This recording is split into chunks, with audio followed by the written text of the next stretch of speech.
Hello and welcome to my Voices Have Tourettes, and that's why I'm complex. My name is Dan Zerin. Let's get started here. So today's episode is brought to you by Gamesla Studio, where we are recording, The Secret Cellar, Iceland's first and only comedy club, and Smáre's Volcano Sauces, the best hot sauces I've ever had in my life. But let's get right to this. So today I am joined by an amazing person, one of my favorite people on the planet. Actually, my favorite person on the planet. Just didn't want to make this weird because she's my girlfriend, but she's unbelievably amazing, and her name is Alex Ford. Welcome to the podcast, Alex. Hi. You told me not to make it weird, but I totally made it weird. Making it weird, yeah. How are you? I'm doing okay. Yeah. You're doing okay. Doing okay. Doing How okay. are you? I am fantabulous. I'm a little more calm than last night. Last night I experienced something new. Never had that before. Well, it's been a while since I've had it to that extreme. It was I'm not sure if it was hypomania. But it kind of looked like it last night. It was weird. I've never actually seen you like that. Yeah, because basically so the listeners know what we're talking about. So what happened was last night I went from being completely normal. I'm not normal. I'm far from normal. I'm just basically calm, just completely calm, to out of nowhere, I had an insane amount of energy. My brain felt like it was moving at like 1,000 light years per second. And I just had to constantly do stuff, or like as soon as I stopped doing stuff, I felt like a panic attack was coming on. Yeah. So I ended up cleaning the whole bathroom, which is weird for me because I don't clean the bathroom. I don't clean, but sometimes. But I cleaned the whole I cleaned the walls. I cleaned the ceiling. Yeah, that was interesting.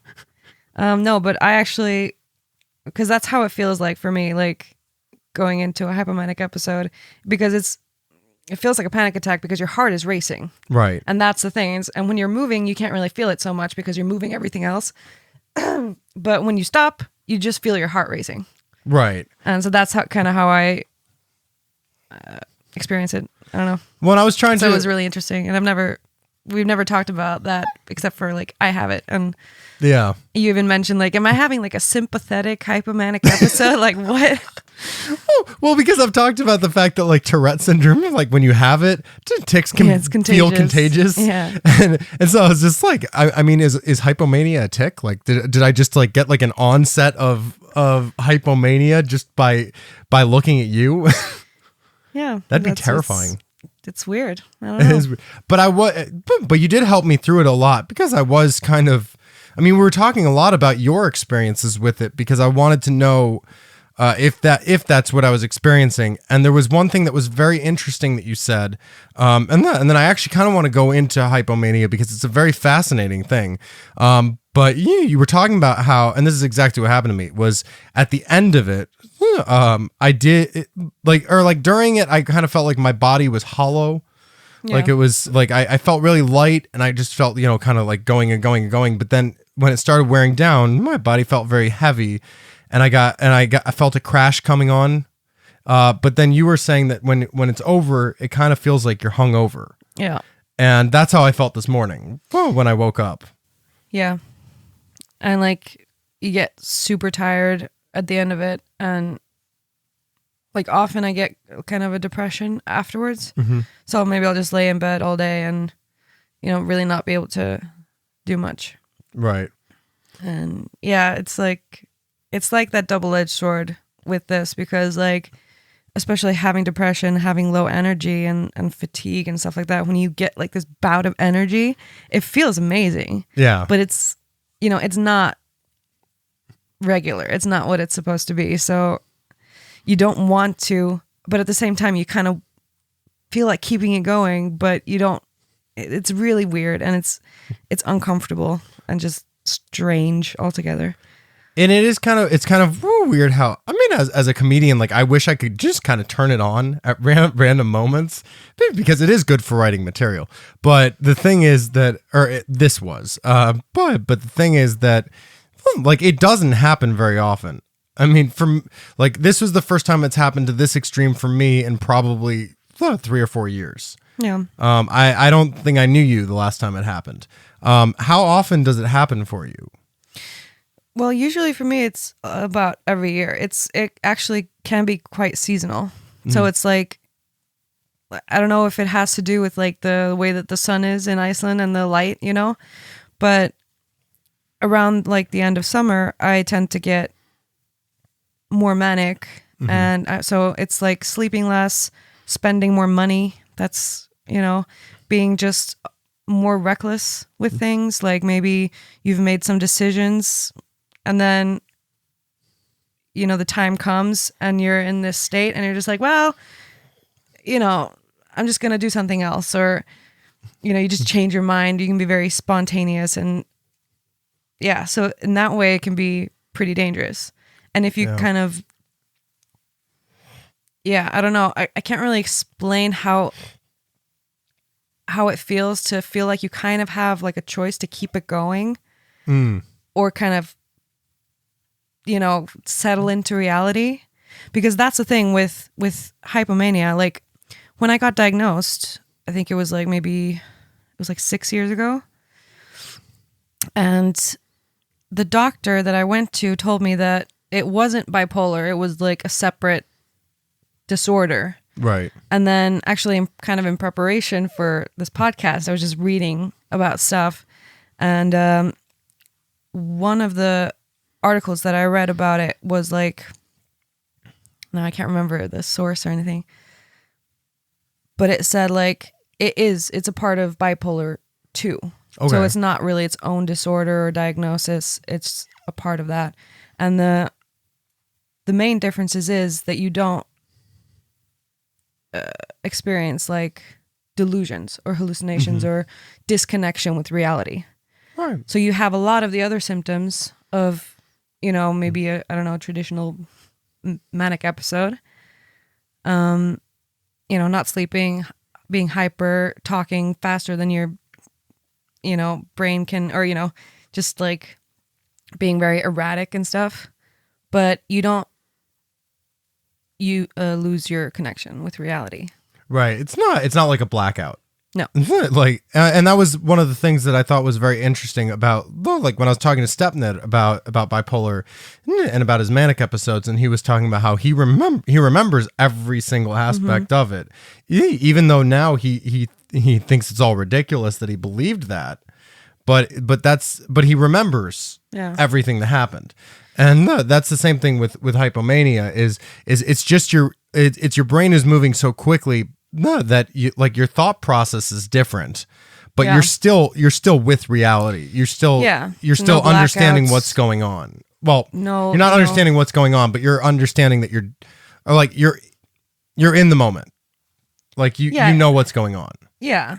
It's never like all of a sudden, like I've heard Stepner talk about his manic episodes, and it's very, I mean, it's scary as hell, but like it's very drastic. It's like, you know, and a new reality appeared, you know, and that's never happened to me. I don't think it's, you know, it's not a part of hypomania. So I do feel like, I guess, you know, grateful for having not the extreme, you know, but yeah, it can be a bit scary. And when you come out of it and you realize, oh, now I'm in like debt. I've come out of a hypomanic summer where I had no security, and that's why it kind of like it just kept going, because otherwise I felt so miserable and so scared all the time that this was just my phone is ringing. I'm gonna turn it off.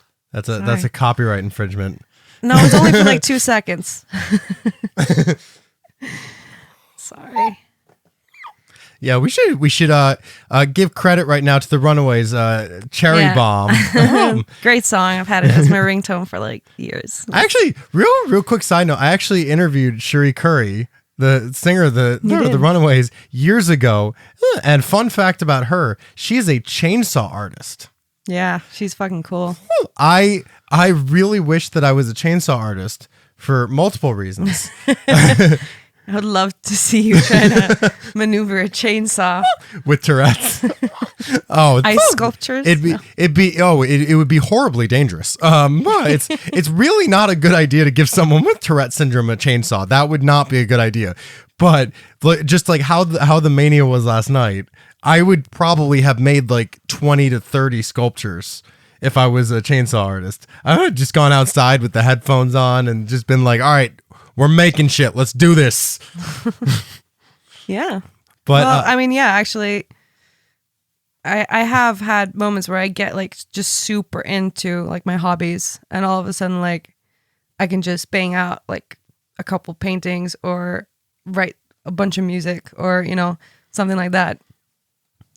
So it has different, you know, aspects to it. well, I mean, when you have your hypomania, you get very giggly. Yeah, you get very giggly and like And loud, you do get loud.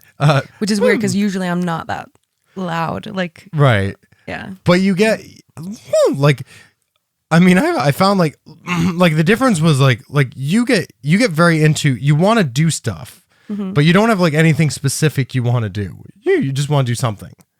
Yeah, sometimes. And with me last night, I wanted to clean. Yeah. Which I still don't understand. Well, I'm happy about it. You're happy about it. My OCD is very happy about it. But you didn't really have that side of it. I mean, of course, everyone that experiences experiences it differently. Yeah, it's you not have like to everyone's assume going to have that. the same response. No, it's just, you know, a collection of symptoms. Collection of symptoms. I like when you randomly go into different voices. Well, you and I both do that. Yeah. We both have moments where we'll be talking and then we'll be like, no, that's not how it is. Yeah, it's fun. You have to make existence a little bit fun. I think my brain is kind of like, it's kind of like my Tourette's in the sense that was a really weird statement. But it's like whenever, well, like that the contagious thing that I was talking about. Well, like how when we do something, sometimes I just mimic stuff without even thinking about it. Well, like we were playing the Sly Cooper games, and what was the name of the turtle? Bentley. Yeah, that's where that voice ended up coming from. Yeah. Was every time you would like be like, no, I'd be like, no. And then before I know it, I'm kind of sounding like Bentley from Sly Cooper. It's a good voice. It is a good voice. It's a very good game. Yeah. Speaking Great of Sly game. Cooper, though, to kind of change things up a little bit, Racoons. Because this would not be a conversation with Alex Ford if we did not talk about Racoons. And I want. There's something that I actually wanted to discuss with you because I find it insanely fascinating about you, and that is you have the opposite of something that my brother has. My brother has something called aphantasia, which is he describes as his third eye is legally blind. So when you ask him to picture something in his head, he can't do it. Yeah. But like he can see like faint colors, but that's about it. But you have like the opposite of that. Like if I say anything, you can see it like crystal clear in your head. Yeah. And sometimes that becomes a problem. Yes. I mean, yeah, because like, well, it's a problem when people say stuff like, Are you trying to decide if it's family friendly? No, they say something like, you know, I don't know. Now I don't even want to think about something that's gross because I will see it. And that's the thing. Yeah. Whatever you say, I can see it in my head like it's kind of like just a movie scene. And it's weird. And sometimes it's gross. And people, like I have had friends who've been like kind of taking advantage of it. Of course. It's no If fun. you know someone has something, you're gonna play with it. You know what I mean? I mean, it can be really cool though, being an artist.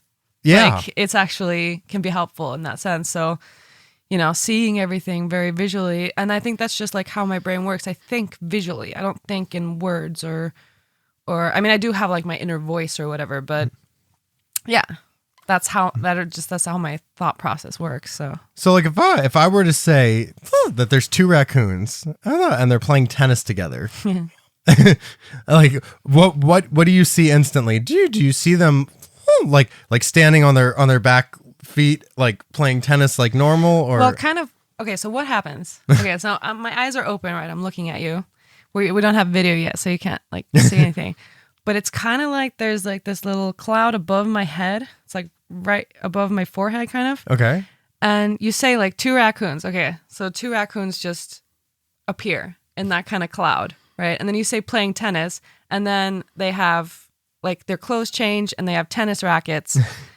And then, but I mean, it's more like you kind of have to put a little bit of work into it if you want to keep it going. Because I also have a very kind of scattered thing. So like as soon as you also said that, I saw that. But then I also saw Holt and Boyle playing squash, or what was it? Yeah. You know, for some reason, I don't know, because you said tennis.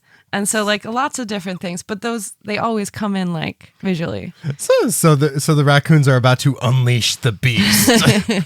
Yeah. Yeah, it's kind of fun. I haven't really thought about describing it like that, but you know, because it always just goes on in my head and I've never tried to describe it to anyone. But that's kind of how it is, like this little cloud right above my forehead. So it's a visual it's a sensation, but it's also a physical feeling. Like with the cloud. Not really. It's just not really. It's more visual. Yeah, it's just like this is where I kind of feel like it is when I'm envisioning things. Okay. And she's motioning above her head, by the way. I guess I feel a little bit of pressure on my noggin, but that might just be like my thinking feelings. I love that word. There's just some words that just sound so fun. Noggin. It's just a fun word to say. If you had a blog, you'd be blogging from the noggin. Yeah, I love that word. But I mean, when you visualize stuff though, I mean, how fast does everything happen? Is it instantaneous? That's the thing. It is, but it kind of, and that's why I describe it as this little cloud, because it kind of disapparates. So it like comes into your brain, right? And then it kind of flows away. Evaporates? Evaporates? Disapparates? Is that what you said? Disapparates. Like it apparates and then disapparates. All right. Oh, all right. I'm looking this up. I'm not sure that's a word, Alex. Okay. Well, but dissipates. Is that a word? Dissipates is a word. That's the one that I might have been thinking about. Yeah. Are you really looking it up? Disapparate. You're right. It's a word. It was invented by J.K. Rowling in the Harry Potter books. Oh, it's great. Great timing on that, Alex. Yeah. Yeah, that's where it comes from appearing and disappearing out of thin air. Yeah, we'll move on. So yeah, I digress. So yeah, any word you want to use for it. So it kind of, I see the raccoon because it's easier for me to imagine something that I've already seen. So for example, I could play an episode of Brooklyn Nine-Nine literally through my head, watching it in my brain. Do you know what I mean? Not thinking about what happened, but seeing it. But when you explain, like describe something to me, it comes up, but it's hard to kind of keep it in my brain, like in my grip. Do you know what I mean? So I really have to kind of focus to keep that going. But if I do, like if I really close my eyes and I'm thinking about raccoons playing tennis, I can see it. But it's not as like substantial as something that, for example, a memory that I can replay. Yeah, I mean, this is one thing though. Like I remember, because we've gone through some changes at the Secret Cellar, the comedy club in Iceland, and like every time we want to make some changes like there, RuPaul, available on iTunes, and Spotify, and all the places you can go. Oh my goodness, I gotta have a whole episode about RuPaul's Drag Race, the greatest show of all time. But. We should do that sometime. For reals. Actually, no, I'm going to get to something about that in a minute. But because that relates anyway. All right. So, no, when we're at the cellar though, and like I'm explaining to you about like something that we're changing, like I'm thinking about, maybe moving this here. What's kind of fun is I actually imagine you like picturing everything in your head, and I kind of get excited because I'm like, well, shit, if this is not going to work, she's going to see exactly how it's not going to work. Yeah. And you usually do. Because, like, for example, with that big gray couch that you have. Yeah. Like, I could look at the room and I could take the couch in my brain and move it somewhere else. Yeah. And see how it will look that way with the same kind of dimensions. And, well, that's how I experience it anyway.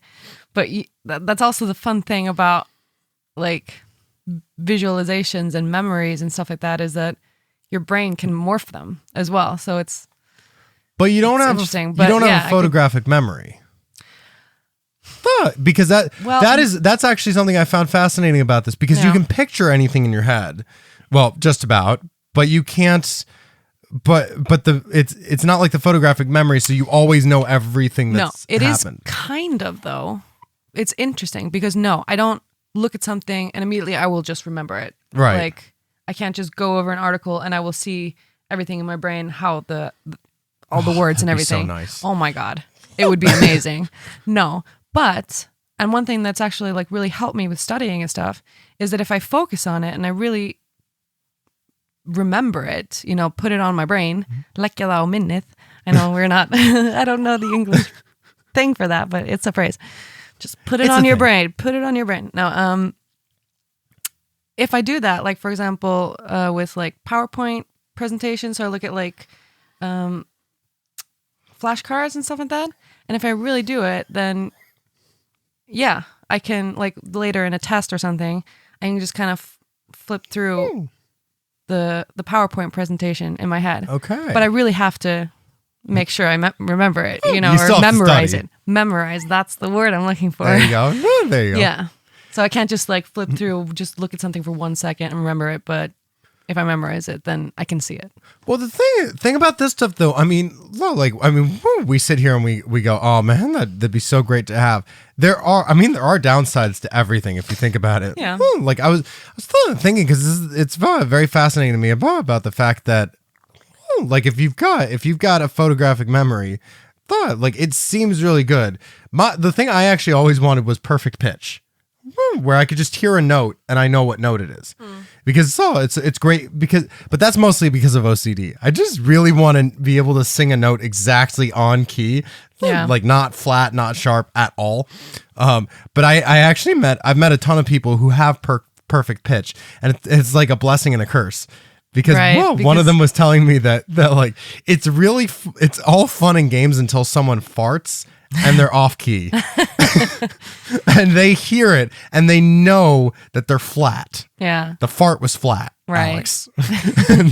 and it just becomes such a curse, because no matter what they listen to, they have to think about it. Yeah, and that's interesting to me because like I don't think I have perfect pitch, because you have to be able to. Or I don't know if that's exactly what it means. I've never actually studied it. But you hear a note and you know exactly what key it's in. Like maybe, I don't know. But I can immediately hear if something is a little bit sharp or a little bit flat. Okay. Because I have a really good, musical ear. Right. I guess. But no, I haven't been able to like hear a note and like, oh, that's, C sharp. I like how your ear had a bit of like a diva moment where you were like, I have a pretty good musical ear, and you like flipped your hair past your ear. Your ear was just like, yeah, check it out, baby. No, it's because it's actually funny because I have a tattoo of like notes behind my ear. You do, yeah. And so my friend always says, because in Icelandic, having like a musical ear is having like toneyra. So like that's what I have. It's a toneyra because there's notes on my ear. Toneyra. Toneyra. Yeah. Oh, it sounds, well, when you say it fast, it sounds like a really fancy tomato. Tonera. But what is era? Ear. So Ear. It just means tone ear. Yeah, it's a tone ear. Yeah. I like how beautifully cavemanish the Icelandic language is. What do we call having good tone? Tone ear. No, but it was funny. My brother also had this, and I remember one time I think my dad was like vacuuming or something, and we realized that the vacuum cleaner was in G. Oh yeah. And so we started like, singing along with it and doing like runs on G. I used to mess with I was in a music class once, a long time ago, and I found out that the bell for the end of the period sounded exactly like a harmonic on the guitar. It was basically an E as a harmonic. Oh, I don't know. No, this was before. I was in like a music class in high school, and but it was funny because I used to mess with everyone because I had my guitar with me, so I would play that note and it sounded identical to the bell, and everyone just started getting up, and the teacher was like, "What are you doing? We're not done here." Dan, stop that! I told you, stop doing that. Oh, teachers must have loved you. Oh no, they hated me. I was not popular. No, because that would be like interesting though, like at somewhere like MI or like a place that was for music, you know, having the bell as like a, you know, instrumental thing. I don't know. Yeah, it's cool. But I do. All right, I do want to get to one thing because you also deal with anxiety, because you're alive. I have two different anxiety disorders or something. Really? Yeah. Oh, I should explain. Yeah. Yeah. Okay. Well, so I have like general. You're giving me anxiety waiting for it. And then, well, OCD is also an anxiety disorder. It is actually, yeah.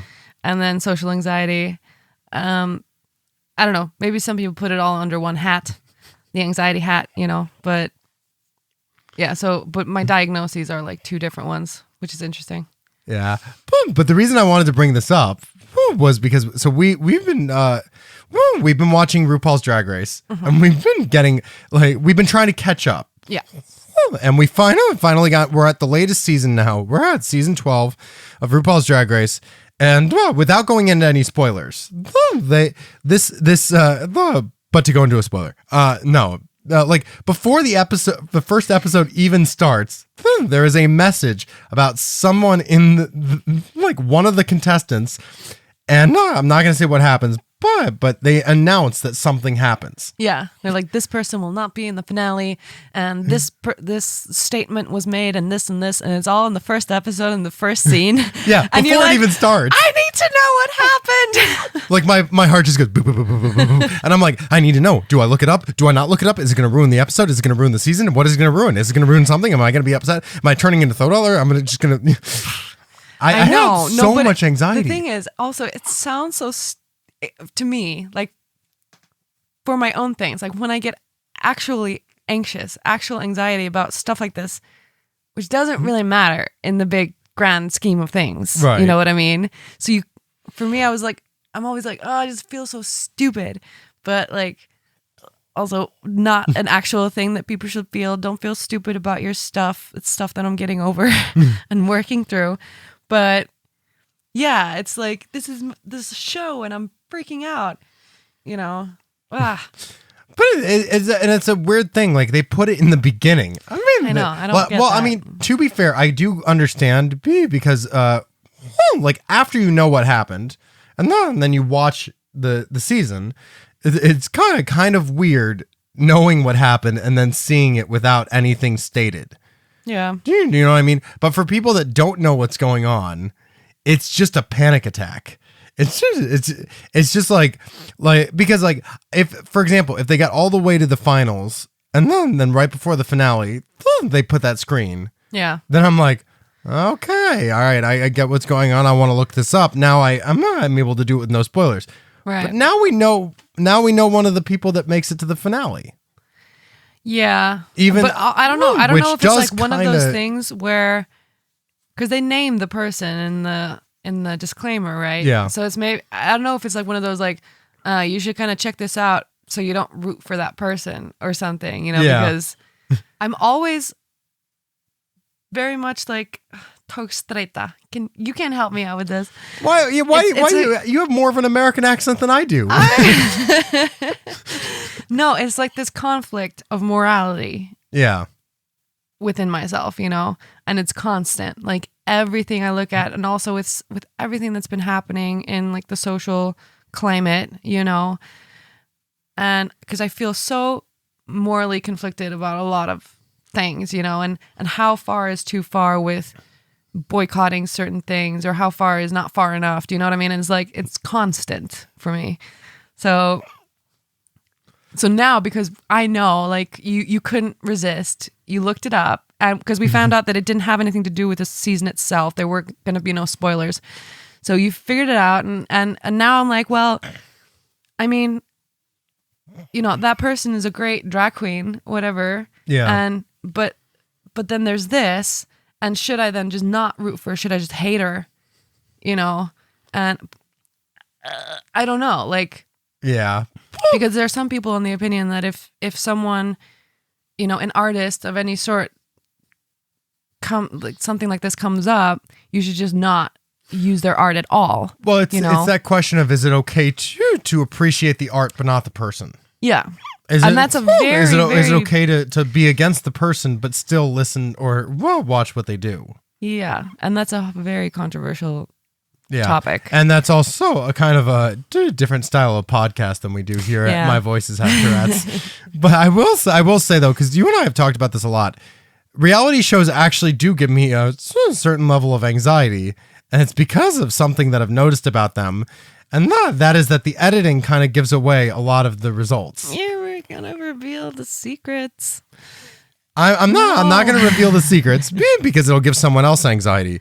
But that's the thing. I think I don't think everyone notices this. Like you get so obsessed about the details and everything, and it's also, I think, part of having OCD, which is, again, an anxiety disorder. So it makes you, it's very kind of, you see these patterns, right? Right. And then you draw a conclusion from those patterns, and that's because there are techniques, right, and different methods in editing and shooting and how you want people to perceive what is on the screen. I just feel like you and I are the opposite. Like when we watch reality TV shows, because like I remember there was one I forget if it was Survivor or RuPaul's Drag Race that I was looking at the editing and I was like, Alex, that person's gonna win this challenge, and I just saw the look on your face was like, Dan, I really don't give a shit. Yeah, because like, who cares? Just watch it and enjoy it. Analyze everything. We will see who wins the challenge. Yeah, just wait a couple minutes. It's just for me. Once I see something and I notice it, I can't unsee it. No, I get that. but yeah. So we were talking about Hypomania. No, no, but we were before. But I actually want to talk about something else that you have, which is actually it always sounds so fun to go. So I want to talk about something else that you have. I actually wanted to talk about C-PTSD. Yeah. Because now PTSD, post-traumatic stress disorder, that is something that commonly gets heard about. Like a lot of people associate it with the military and people and lines of work like that. But then but you don't really hear a lot about C-PTSD, which is complex post-traumatic stress disorder. Mm-hmm. Can you explain a little bit about, like, first of all, what that is? Well. And what's the difference between the two? Okay. So, the difference is that it's, I'm pulling out my notes. No, the difference is that it's complex. No. So I'm just like reading, this is what I was reading, because I haven't actually, like with a psychiatrist or therapist, I haven't gone into this stuff. Like I have a diagnosis, and when I was diagnosed, it was like, again, about 6 years ago. She like the doctor didn't really tell me what it was. She diagnosed me with PTSD in a gray area. Okay. And it meant, basically, I think the difference is, no,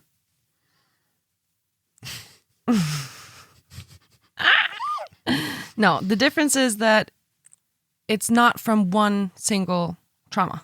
Okay. So like PTSD, like most often it's one trauma, and then you get like literal flashbacks, nightmares. Terrifying stuff. But complex means that either it's something that's happened over an extended period of time or multiple traumas. Okay. And that's why, and like, because I talked about flashbacks, like people can often get like actual flashbacks, but I've never experienced that. And what I think it comes closest to it is what's called an emotional flashback. Okay. So when I get like a trigger, instead of, which kind of like the opposite of like the whole visualizing thing that we were talking about, I don't necessarily go back to that place in my head. I go back to it in my feelings. Okay. You know? So I get a trigger, which like, for example, would be like a middle-aged man screaming at me because it's one of my triggers. It just is. Yay.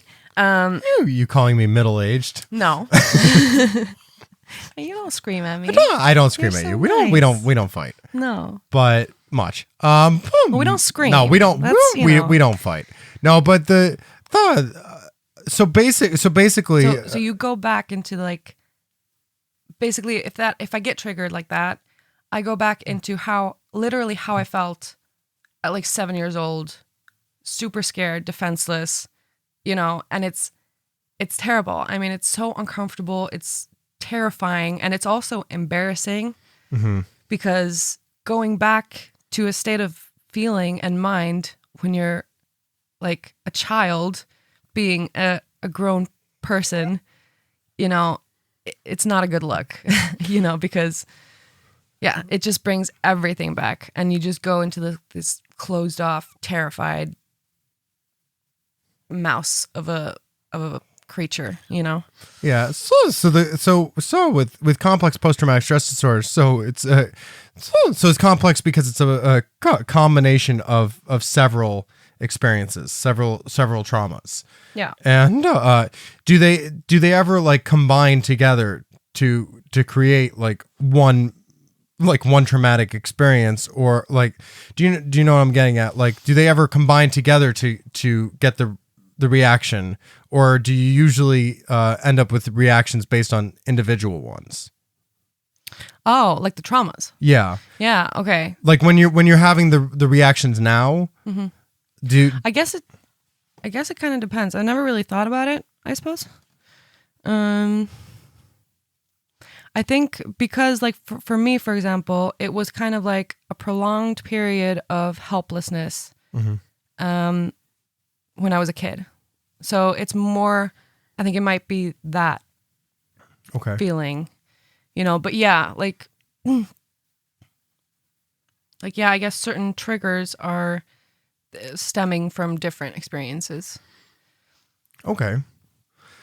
But so C-PTSD, like it has a lot of the same symptoms as PTSD, but then it has like extra stuff, and maybe it doesn't have the symptoms of PTSD as much, kind of. So it's like difficulty with emotional control and understanding and controlling your emotions. So for example, when you get triggered like this, I call it my demon baby.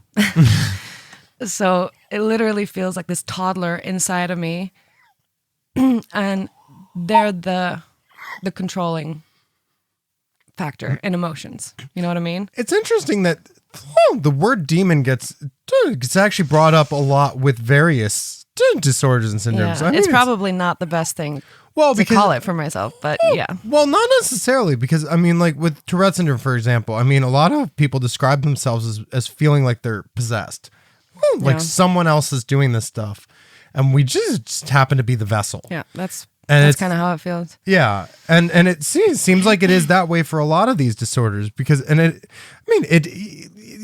doesn't seem like a fair or like a good word to use, but it is how it feels. Like with OCD, it doesn't necessarily feel like we're the ones that are getting so obsessive about soda cans all facing the same direction. It feels like someone else is taking over for us. Yeah. But we still, it is a good word to describe it, I think. Yeah. And like with me, because it was funny, because I never necessarily thought that I had OCD, because I didn't have the, turn the thing on and off this many times, go in circles or lock the door 5 times or whatever. Like those things were usually not a factor. Like every once in a while when I got like high stress, I would, kind of obsessively put things in order. But it wasn't a constant thing. What was constant with me, and what I didn't realize until like that was part of OCD until like later was the obsessive thoughts. Right. Like, yeah, so the other thing is compulsion, like doing things, moving things, making orders. Those are the compulsions. But the obsessive thoughts, that's what, and I couldn't, like, I just couldn't sleep. I couldn't do anything. It was very like a disassociating thing where it's literally like, and again, the visual thing does not help in that situation because it's literally a movie of my worst fucking nightmare playing over and over and over again. Yeah. And so that's, yeah, it's, and that probably ties in with the C-PTSD as well. You know? That's the terrifying thing about obsessive suicidal thoughts, which we both dealt with throughout our lives. Which is actually a symptom of this as well. I have my notes; they have the symptoms. I might, go into a little. No, you're just proving that you're just proving my statement about photographic memory, that you don't have it. But no, like that's a terrifying thing though, because until you realize that they're obsessive thoughts, you believe that this is actually just what how you want. Feel. It's how you feel. Yeah. And they're your thoughts. Yeah, like you and I have talked about the fact that like for both of us, it's like as soon as we realized they were obsessive thoughts, like I mean, it doesn't really get easier, but it gets easier. Yeah. You know what I mean? Because if you learn that this isn't how you actually feel, this isn't what you actually want. You have options. Yeah. To an extent. Yeah, and for me, I mean, medication. That's that has helped me a lot. And I take an antidepressant and anti-anxiety medication, and that's really helped me because, like before, when I had these constant obsessive thoughts, I also had insomnia. I couldn't sleep, and now, like that's one of the things that's actually like I can just lay down and go to sleep. There's no horror movies playing in my head, and yeah, I mean it's a huge relief for me. And I know that not everyone. I mean, you've talked about not being able to take medication and stuff. And yeah, I don't know. I'm really grateful to be able to, and also to have found a medication that kind of works for me early, It helps. It doesn't take everything away, but it helps. Medication to me kind of seems like it seems like medication has anxiety. And it's just always screwing up. And it's just like, all right, so we're going to give you medication for C-PTSD. All right, great. What's happening now? I'm getting blackouts. How does that work? I don't know. Well, let's talk to the medication. Medication, how are you feeling about this? Well, I tried, man. I tried to help. I really did. I did. I guess I just did the wrong thing. I promise I'll be better next time. Don't hate me. Don't hate me. Please take me again. Please take me again. And then you get a blackout again, and you're just like, and the medication is just freaking out, and then you get rid of it. It's just like, I fucked up. Well, yeah, if the medication were, sentient. But I mean, that's science for you. It is science. What are you gonna do? Like stuff works, stuff doesn't work. Stuff works for some people and not for other people, and I don't know. Well, and speaking of things working for some people and not other people, we do have some comments that were sent in to us about C-PTSD. And basically, what I wanted to do is for those of you, first of all, for those of you listening in, if you do ever have any. If you ever want to share your experiences or your feelings about disorders and syndromes that you have, or just disorders and syndromes in general, or you want to send us in stuff to talk about on the episode, whatever you want to send us, send it into info@mvhtshow.com. That's info@mvhtshow.com. MVHT like my Voices Have Tourettes. These were sent in to us about C-PTSD, about experiences that they've had. I wanted to read them to you and maybe just, you share how either you relate to them or if you don't relate to them. I mean, it is different for everyone. Yeah, just tell us how you feel. Is this free therapy? It is. What's happening? That's what podcasting is. It's just free therapy. Therapy is expensive. Come on. But anyway, so the first one is, it strikes when you finally feel safe. Yeah. Well, it's kind of a tough one for me because, to be completely honest, I haven't really felt safe. Like, I can't really remember when. Not completely. Do you know what I mean? Because, like, you can be in a situation where you feel like you can put your guard down, but also living as like a person on disability and in Iceland where like you have no housing security, you have no financial security, those things also make it so hard to put your guard down. And for me, like it strikes when you feel safe. Yeah, I don't know, but I'm always on guard. So it doesn't surprise me. But the thing is that things do keep happening. And so it's just this constant kind of state of survival mode. Right. And like I haven't really thought about making a home or a nest or having any real dreams of the future for a long time.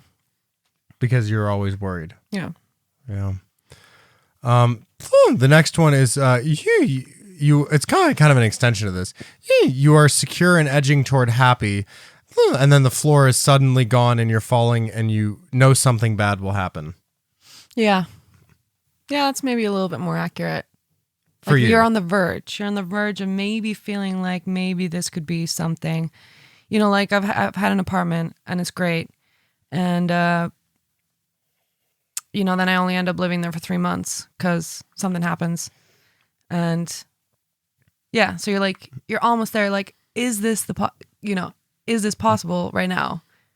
Is this even a conceivable reality that I could just be happy and safe and normal, you know?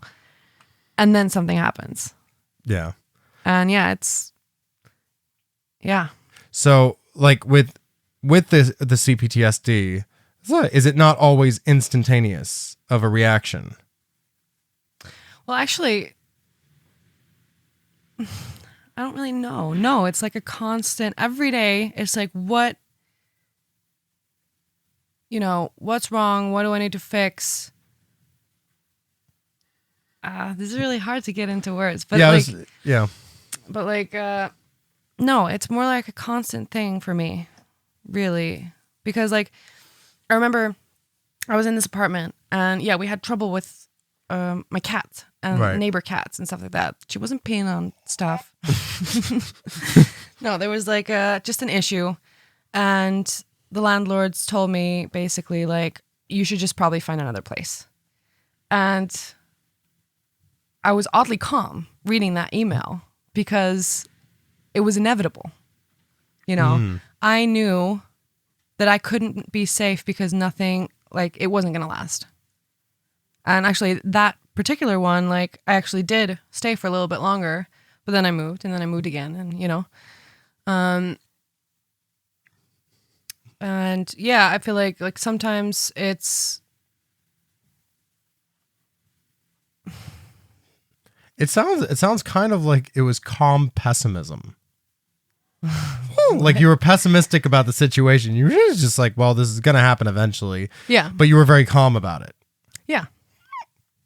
And then, that's pretty much it. And it's like it stops you from really enjoying your life and, you know, really making things for yourself.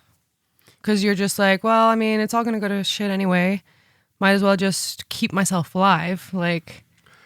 There is one experience I want to ask you about, if you're okay with talking about it. Because I noticed that I accidentally triggered you once. And that was because I had this... I remember there was not a night where like I like playfully was mad at you, but I wasn't actually mad at you. And I was trying to say it in a way that was kind of sarcastic, like, oh, so you're not going to do this anymore. You're just gonna not do this, huh? And I remember you, like, at first you knew it was a joke, and you were laughing about it. And because when I get laughter as a comedian, I keep going. Yeah. Sometimes too far. And it didn't get like I wasn't actually angry. And I know you knew I wasn't angry. Yeah. But then at one point you started crying. And I was like, what did I do? And you were like, it was just the tone. It was how it sounded. Yeah. And that's, it's kind of what I've talked about with when you're joking, like when you're saying something jokingly, and this is with a lot of stuff, you know, it kind of a little bit stems from that conversation of like a guy said something sexist and then you're just like, what? And I'm just like, I'm just joking, you know, kind of comes from that. But one thing that I've talked about is whatever you say, no matter if it's joking, no matter if the other person knows that it's a joke. I mean, I guess maybe especially if you have PTSD, because this is just how I experience it. Right. Is that it doesn't matter if it's a joke. It doesn't matter if everyone else knows it's a joke. What you said and how you said it still affected kind of me physically, I guess, you know? So yeah, that is a trigger for me. Like, for example, when someone does that, especially like all of a sudden gets, you know, irritated with me or pissed off or says something that's like, I didn't do this right, or I didn't, you know, that makes me feel like I fucked up or I did something. And you feel very overwhelmed. Yeah. And again, it's that thing where I feel again like this kid that's just being screamed at, because that's, you know, was a part of my kind of like ongoing trauma, both just in my life in different situations, was people always being upset with me because I didn't do something right, or, you know, those years of that kind of stuff with like extra like bigger traumas salt and peppered in. Do you know what I mean? When I realized that one of these others actually relates to this, and I should have read this first, is I dissociate hard and don't realize how badly I take everything. Little jokes can sound like attacks. Yeah. Which is what we're discussing. Yeah. Now what, like when you have these, before we continue, when you have these experiences, do you have specific ways that you get out of it? Or like, what is the experience like trying to get out of the experience, if that makes sense? Because I know personally it can be very tough for you. Yeah, I think it's just like, honestly, it's just getting out of it, you know? I know it kind of sounds bad. And I have this whole thought about like, you know, mental illness and stuff being inside your head. Like it's not. And people try to make people understand that it's not, you know, it's an actual illness. But to a certain extent, that is kind of what you have to kind of just snap yourself out of it. For me, at least. Yeah. I have to find a way to stop obsessing. And if I can do that and focus on something else, then I can start, like, basically, I don't know, maybe I'm just like a goldfish with like this kind of short attention span with these things. Because like, if I dwell on it, if I let myself just keep going and playing it over and over and feeling bad and, you know, just feeling shitty and scared, then it does keep going. So I have to kind of take it into myself to kind of be like, okay, I have to distract myself. And that's often just with like, I just put on a show on TV, and sometimes that helps. Sometimes it doesn't. You know, it depends on how kind of emotional you are, I suppose. Because sometimes I can have like a show on TV and I have no idea what's happening because I'm just in my head. So yeah, it doesn't always work. So I don't really know exactly what it is, but it's you kind of have to just like, I have to think about something else. You said something earlier, actually at the beginning of this episode, that thought that actually is very fascinating, or like interesting for this, was you're talking about with hypomania, and you were referencing something that happened to me last night. Was when like I got to a point where I kind of felt like I had that choice of I could either slow myself down, right, or keep it going. It was kind of, I had to make that choice of if I wanted to keep going or stop. And you said, you were just talking about now how like you kind of just have to get out of it. You kind of just have to. And I feel like with a lot of things, with hypomania, with depression, with anxiety, with panic attacks, things like that, sometimes like you do actually physically feel that feeling of, okay, I feel like I have that option. I can either stop now, or I can just let it get worse. Yeah. And it is so difficult to not let it get worse. Yeah. because sometimes when you're in that mode, I mean, you're not completely rational. That's the thing. Like, even though sometimes some people might be able to stop themselves, I also want to kind of be careful about what I'm saying, though, because just like disclaimer that, and disclaimer, God, we've talked about this, that, people are different, and what might work for me sometimes might not work for me always, and might not work for anyone else, like someone else ever. Right, exactly. So like, yeah, but like when you're in that mode, whether it be a manic episode or a depression or a panic attack, sometimes for some reason you don't want out of it. It's like because you know it. Like, I think that's it for me. Like when I get depressed, for example, when I get so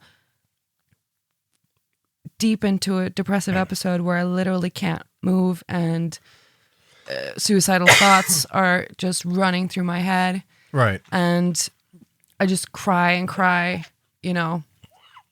Sometimes I'm like, but this is the normal. You know what I mean? Yeah. So going out of this is what's actually hard. Staying in it is easy. Yeah. By the way, just so you know, no, this is Tourette's, not coronavirus. I keep coughing. It's just I keep doing one of my a tick, and then it like as you cough, it makes it worse. Yeah. So then I keep coughing, and then it feels. I just felt like I had to, because we're in those times. I have to explain to the listeners I don't have COVID. Well, thankfully it doesn't. It's not contagious through mics and speakers. So. Yeah. But now the next comment is a lot of memes and stuff claim that it's okay to let go of that protective shield. But I'm 32 and still mentally figuring out what normal and safe environments should be and what they should look like. Yeah. What is your take on memes that you've seen about things? Do you think there's a lot of accuracy in them? Do you think people should be careful about them? I mean, obviously you should be careful about them. I mean, and also memes, I mean, they're people's opinions, they're posts and stuff like that. And again, yeah, I mean, some people might have like C-PTSD, for example, from something that happened as a child and no longer happens. And in reality, like the reactions are irrational. Yeah. But for some people, trauma is still ongoing, even 20 years later, because like, for example, like in cases where people have grown up with abusive parents, or in cases where someone's in a long-term, like, violent relationship or something like that, it's not necessarily like, I saw that there was like one meme where it was like, it's okay, you're safe now, so you can let go of the wall that you built up when you weren't safe. Right. And yeah, okay, I mean, if you're safe now, then you can,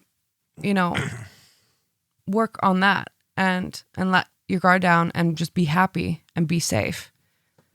But if you're not, then you can't, and telling someone that, or even if the trauma isn't necessarily ongoing, but it's still very relevant to you. Do you know what I mean? So like, you're wary of people or places or something, and just saying like, just let it go and be okay. No, that doesn't apply to everybody. Well, I think it kind of goes with that thing of everyone is different. Yeah. And I don't really want to get too much into a certain topic here because of the fact that we don't have a lot of time left for this. But it is something that actually worries me about all the self-diagnosing. Right. Now this is the reason why I don't want to talk about this now is because the topic of self-diagnosis is a huge topic. Yeah. And also that comes with a huge disclaimer of we are not medical professionals. Yeah. But what I've noticed though is Because what I find kind of dangerous is when people have like a mild form of something, or no, they misdiagnose themselves. They act like sometimes for them, their experiences aren't that bad. Like there are people, for example, with very mild Tourette syndrome that will go, oh, I mean, nobody with Tourette syndrome really has it bad. And because they don't have it bad. Right. And like I have actually had that, like I've had that problem where like in my head, I've had that thought of, well, someone with more extreme Tourette's than I do they look at me seeing that I'm like, I'm able to cope in certain ways, and they go, well, that's not how it works for everyone with Tourette syndrome. Mm-hmm. You know, it seems like with memes and stuff, that's what I think gets kind of tough with this, is that a lot of people can relate to that experience, but it doesn't necessarily mean that everyone with that disorder can relate to it. Of course not. Because like if you are like, okay, I'm not a medical professional, but when I was thinking about possibly becoming one, I took a very, very interesting course on abnormal psychology. Mm-hmm.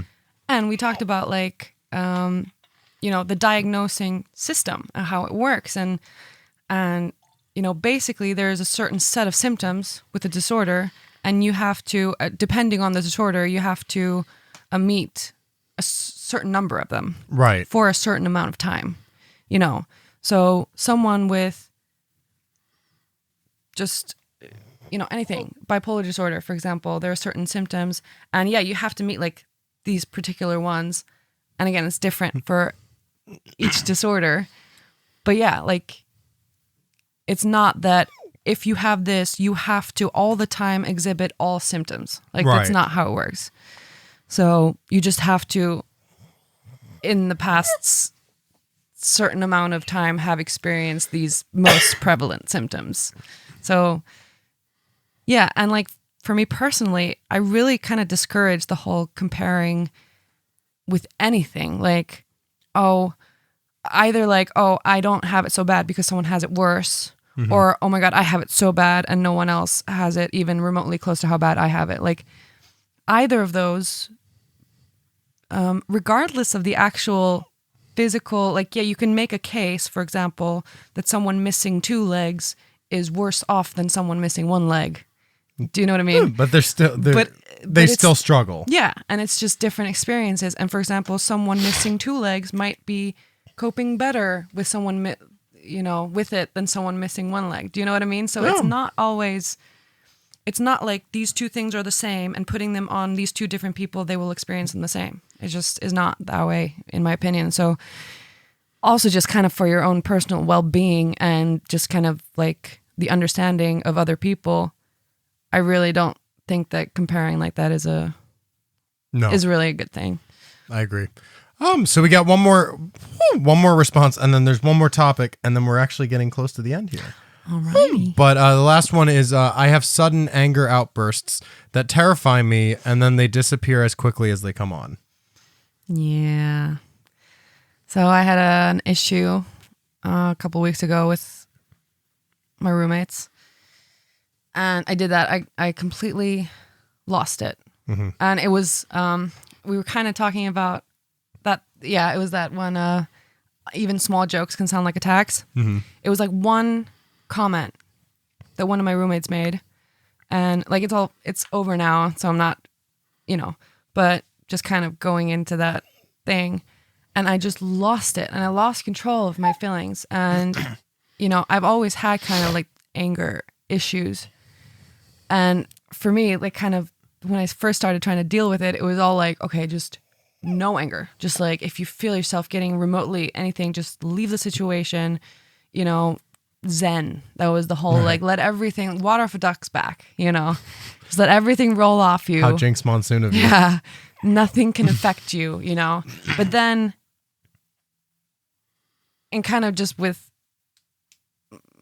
more time and stuff like that, and more living, I feel like, no, sometimes anger is kind of, or, you need to be able to express when something goes over your limits. You know what I mean?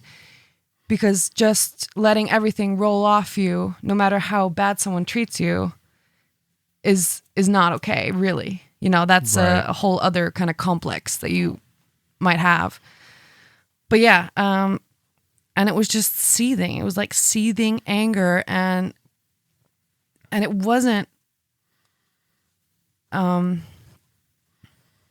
right, you know, like that one comment and that one person, whatever, they didn't deserve me like flipping my shit. But it's literally that I can't control it. Yeah. And that's, again, where I talk about my demon baby. Because it feels like, I don't know if anyone can remember what it feels like being a toddler, not getting something that you want, or having someone, you know, startle you with a big, like, something, or I don't know. Like, if you can actually remember that feeling, like, that's a feeling that I experience still. And it's just, it's terrible. Yeah. And yeah, this is like my next thing with the therapist when she comes back from, you know, taking care of her little baby. Yeah. That's going into this stuff because it still affects me, and I need to, you know, because I don't know, I want to have kids someday of my own, and I don't want to put all this stuff on them. Yeah. So yeah, I think it's really important also just to be kind of conscious about what you have and take responsibility for it, because, you know, it's the same as with any illness, really. Like, you're not responsible for having it, but you have to be somewhat responsible for getting better, or, you know, working at it. Right. So the last topic I want to talk about, we don't really have a lot of time here left, but I actually want to talk about support animals. And the reason why I want to talk about support animals is because this is a topic that I've actually come to learn a bit more about since moving to Iceland, because I've noticed that people have support animals for things other than what I was used to seeing. And I've noticed that like a big one is depression. Elva has dogs to help with Tourette's. You have a cat to just help with being awesome, because she's amazing. But she is very, very supportive. Yeah, she's literally the only constant that I've had in my life for the past 10 years. So, like, no matter what happened with me, she was always there.